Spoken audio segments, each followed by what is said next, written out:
Agad na nagkaloob ng tulong sa mga naging biktima ng bagyong Krising at habagat ang Iglesia ni Cristo. Si Laila Tumanan sa balita. Sa magkasunod na pananalasa ng bagyong Krising at ng Southwest Monsoon o habagat, agad-agad na tumulong ang Iglesia ni Cristo. Katuwang dyan ang Society of Communicators and Networkers o ISKAN International, lalo na sa pagre-rescue ng mga biktima ng tubig baha. Buong puwersa ang ISKAN sa pagsasagawa ng rescue operations sa mga binahang komunidad. Tulad na lamang sa iba't ibang dako sa Quezon City kung saan maingat na nagbayanihan ang mga miyembro ng ISKAN at ang mga residente. Kahit hating gabi na, hindi napigilan ang ISKAN International sa pagsagip sa mga nabahang residente.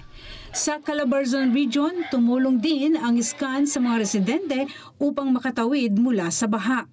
Samantala, sa atas ng Executive Minister ng Iglesia ni Cristo, ang kapatid na Eduardo V. Manalo, agad na naiabot ang tulong sa maraming residenteng biktima ng kalamidad sa pamamagitan ng lingap sa mamamayan. Kabilang sa mga naunang pinagdausan ng lingap sa mamamayan ay ang Binalbagan at Sipalay City sa Negros Occidental. Sa Quezon City, nagsagawa rin ng pagtulong sa iba't ibang dako mula sa mga evacuation centers hanggang sa mismong mga tahanan ng mga biktima ng baha. Laila Tumanan para sa Mata ng Agila, matatag, matapang, matapat.